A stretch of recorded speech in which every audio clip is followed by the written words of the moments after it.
हमारे घरों में कुछ चीज़ें इतनी नॉर्मल होती हैं कि हम उन्हें नोटिस भी नहीं करते, जैसे वो नीले कलर का प्लास्टिक ड्रम। हाँ हाँ, जो आपके छत पे ऐसे ही रखा हो या आपके स्टोर रूम के किसी अंधेरे कोने में पड़ा हो, जिसमें हम लोग अक्सर पानी या अनाज स्टोर करते हैं। ऐसा ही एक हूबहू दिखने वाला नीला ड्रम मेरठ के भी एक घर पे था।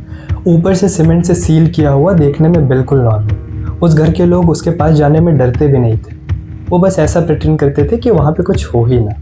लेकिन 18 मार्च 2025 जब उस ड्रम का ढक्कन खोला गया और उसमें लगे हुए सीमेंट को तोड़ा गया, फिर जो अंदर से निकला उसने वहाँ पे खड़े सारे पुलिस वालों के भी पैरों तले ज़मीन खिसका दी। उस ड्रम के अंदर पानी नहीं था, उस ड्रम के अंदर एक इंसान था, वो भी टुकड़ों में, जिसे दुनिया पिछले कई दिनों से ढूंढ रही थी। आज की कहानी एक मर्डर मिस्ट्री से बढ़कर है। ये कहानी है एक ऐसी मरी हुई माँ की जो स्नैपचैट पर मैसेज करती थी। ये कहानी है ब्लैक मैजिक की, और ये कहानी है एक ऐसे नीले ड्रम की जो चुपचाप सब कुछ देख रहा था। डेट थी 18 मार्च 2025। रिया अपने पेरेंट्स से वीडियो कॉल पर बात कर रही थी। यूजुअली जब कोई बेटी अपने पेरेंट्स से बात कर रही होती है तो चेहरे पर एक स्माइल होता है, हाल चाल पूछा जाता है। लेकिन उस दिन रिया रस्तोगी के चेहरे पर सिर्फ खौफ दिख रहा था। वो बहुत ज़्यादा पैनिक थी। बात करते करते उसकी आवाज़ भारी हो गई और वो रोने लगी। रिया की मम्मा ने घबरा के जब उससे पूछा कि बेटा सब कुछ ठीक है ना, तुम्हारी राहुल से लड़ाई तो नहीं हुई? हुए बस इतना कहा, मैं फ़ोन पर नहीं बता सकती, मैं आपको घर आकर बताऊंगी।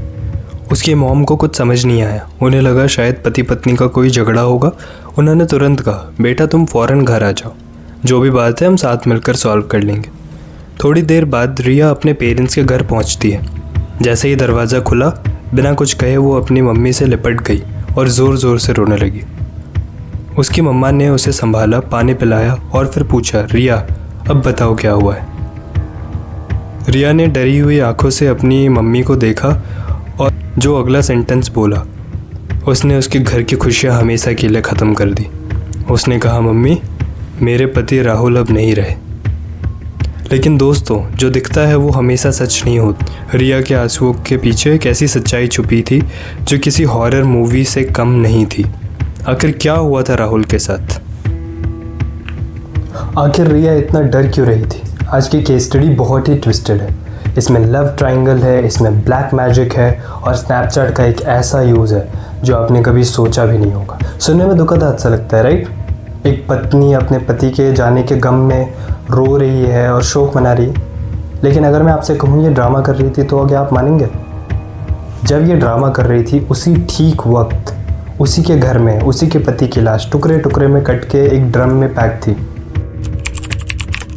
शुरुआत करते हैं बैक स्टोरी से। रिया रस्तोगी मेरठ की एक मिडिल क्लास लड़की। स्कूल टाइम में वो काफ़ी बबली और एक्टिव थी। क्लास 1 से लेकर क्लास 8 तक उसका एक क्लासमेट था जिसका नाम था शिवम शुक्ला।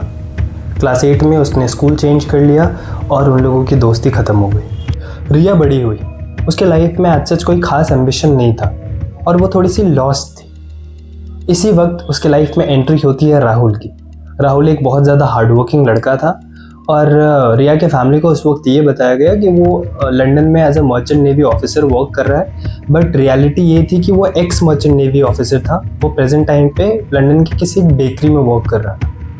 रिया और राहुल मिले, एक इंस्टेंट कनेक्शन बना। प्यार इतना गहरा हो चुका था कि 2016 में फैमिली के डिसीजन के ऑपोजिट जाके उन लोगों ने शादी करने का डिसाइड किया। एक बेटी भी हुई। सब कुछ परफेक्ट लग रहा था। राहुल लंदन में कमाता और रिया अपनी बेटी के साथ इंडिया में रहती। लेकिन लॉन्ग डिस्टेंस हर किसी के बस की बात नहीं होती है। राहुल सालों तक बाहर रहता था और रिया इंडिया में अकेला फील करने लगी थी। और जब से रिया को उसके असली जॉब और फाइनेंशियल क्रंचेस के बारे में पता चला, तब से रिया और थोड़ी उससे उखड़ी उखड़ी से रहने लगी। रिया को उसकी लाइफ मीनिंगलेस लगने लगी थी और इसे लग रहा था कि वो क्या करे अब ज़िंदगी में। और ठीक इसी कमज़ोर वक्त पर बदकिस्मती ने एक पुराना दरवाज़ा खोला। 2019 में रिया के फ़ोन पर एक नोटिफिकेशन पिंग हुआ। एक व्हाट्सएप एलुमनाई ग्रुप बना था पुराने स्कूल फ्रेंड्स का। उस नामों में एक रिया को बहुत ज़्यादा फेमिलियर नाम दिखा, शिवम शुक्ला। जी हाँ दोस्तों, ये वही शिवम शुक्ला है जो रिया का स्कूल फ्रेंड था। बातें शुरू हुई, कहाँ हो आजकल, क्या कर रहे हो, क्या हाल है, जो नॉर्मल कैचिंग अप होता है। बट ये जो शिवम था वो कम्प्लीटली बदल चुका था।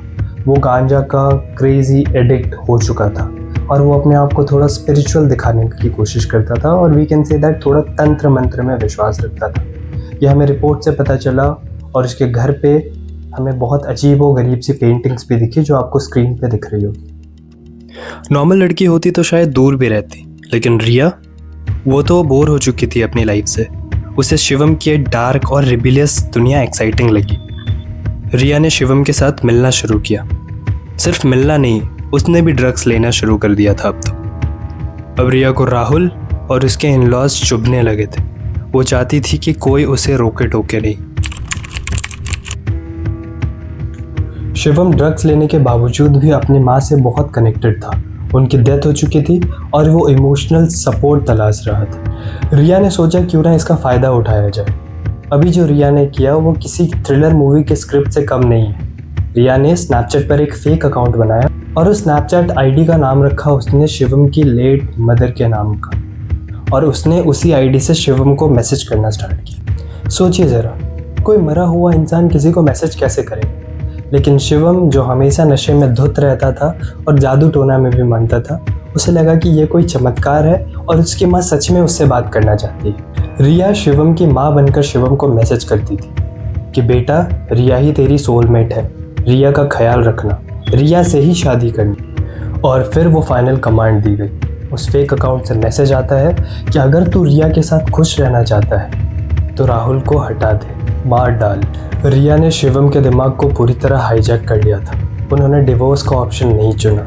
उन्हें राहुल की प्रॉपर्टी, पैसा और विक्टिम कार्ड चाहिए था, इसलिए फैसला हुआ मर्डर। दोनों ने प्लान कर डेट फिक्स की। 25 फरवरी को पहला अटेम्प्ट उन्होंने किया। रिया ने केमिस्ट के पास जाके डॉक्टर से झूठ बोलकर स्लीपिंग पिल्स लिया और उसने राहुल के ड्रिंक में वो मिला दिया। लेकिन उस दिन किस्मत से राहुल ने वो ड्रिंक नहीं पिया। Mission fail. First attempt fail होने के बाद भी ये लोग रुके नहीं। 3 मार्च 2025 राहुल अपने माँ के घर से डिनर के वक्त पर लौकी के कोफ्ते लेकर आया था। सोचिए, उसने अपने माँ के हाथों का खाना लाया और बीवी ने उसमें मौत मिला दी। रिया ने सारे स्लीपिंग पिल्स उस सब्जी में घोल दी। राहुल ने खाना खाया और वो गहरी नींद में चला गया। तभी रिया ने शिवम को सिग्नल दिया और शिवम अंदर आ गया। एक तरफ उनकी छोटी बेटी शायद दूसरे कमरे में सो रही थी और एक तरफ ये दोनों हैवान बन गए थे। इन्होंने सोते हुए राहुल पर चाकू से ताबड़तोड़ हमला किया। पहला रिया ने किया तो दूसरा शिवम ने। राहुल के मरने के बाद इन्होंने जो किया वो सुनकर आपकी रूह कांप जाएगी। बॉडी को छुपाने के लिए इन्होंने राहुल के शरीर के 18 टुकड़े किए। एक बड़ा ब्लू प्लास्टिक ड्रम मंगवाया गया और उसमें सारे बॉडी पार्ट्स को डाल दिया गया और ऊपर से सीमेंट का घोल डाल दिया गया ताकि उस बॉडी से बदबू ना आए और वो काफ़ी दिन तक एज इट इज़ रह पाए। और इसके बाद की ऑडेसिटी देखो। पति को सीमेंट में चुनवाने के 2 दिन बाद 5 मार्च को रिया और शिवम शिमला घूमने निकल गए। रिया के हाथ में राहुल का फ़ोन था। जब राहुल की बहन ने मैसेज किया, भैया कब आओगे, तो रिया रिप्लाई करती है, नेटवर्क इशू है, बाद में आता हूँ। लेकिन कहते हैं ना, अपराधी चाहे कितना भी चालाक हो, गलती करता ही है। वापस आने के बाद रिया का कॉन्फिडेंस डगमगा गया। उसे लगा वो पकड़ी जाएगी, इसलिए उसने वो फेक पैनिक कॉल वाला नाटक किया जो हमने शुरू में डिस्कस किया था। उसने इल्ज़ाम लगाया कि राहुल के पेरेंट्स ने उसे मारा है, लेकिन रिया के फादर समझदार थे। जब रिया की बात मैच नहीं हुई, वो उसे सीधा पुलिस स्टेशन ले गए। पुलिस की इंटरोगेशन रूम में रिया का झूठ टिक नहीं पाया। थोड़ी सख्ती के बाद उसने सब उगल दिया। हाँ, मैं और शिवम ने मिलकर मारा है। पुलिस वाले रिया के घर गए। वहाँ पे वो वाला ब्लू ड्रम मिला। जब उस ब्लू ड्रम को कटर से काटा गया तो अंदर का जो नज़ारा था वो देखकर पुलिस वालों के भी होश उड़ गए। ये केस हमें एक डरावनी रियलिटी बताता है। एक तरफ राहुल था जो लंदन में रहकर बेकरी में दिन रात मेहनत कर पैसे कमाता था ताकि उसके फैमिली को कोई दिक्कत ना हो, और दूसरी तरफ ये रिया थी जिसे लस्ट और पैसे ने इतना अंधा कर दिया था कि वो इंसानियत तक भूल गई। अगर आपको इस वीडियो का नैरेटिव पसंद आया तो लाइक करें और सब्सक्राइब बटन ज़रूर से दबाएं। मैं मिलूँगा आपसे नेक्स्ट वीडियो में इसी इंटरेस्टिंग और अमेजिंग कंटेंट के साथ। तब तक के लिए सुरक्षित रहें, सावधान रहें। जय हिंद, जय भारत।